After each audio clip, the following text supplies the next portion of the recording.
DLSA पक्षर जातीय भिन्नक्षम दिवस नहीं सचेतनता कार्यक्रम गजपति जिला आईन सेवा प्राधिकरण डीएलएसए द्वारा स्थानीय पालाखमुंडी स्थित नगरपालिका सम्मिलनी कक्ष जिला आईन सेवा प्राधिकरण सचिव विमल राउल अध्यक्षतार एक जन सचेतनता कार्यक्रम आयोजित हो जाइछि।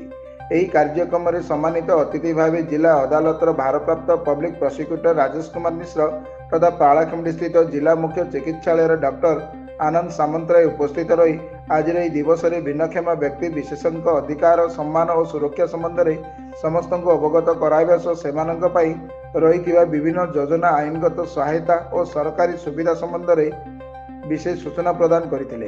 सेहीपरि कार्यक्रम किछि योग्य हिताधिकारी भिन्नक्षम भत्ता प्रदान करा जाइछि।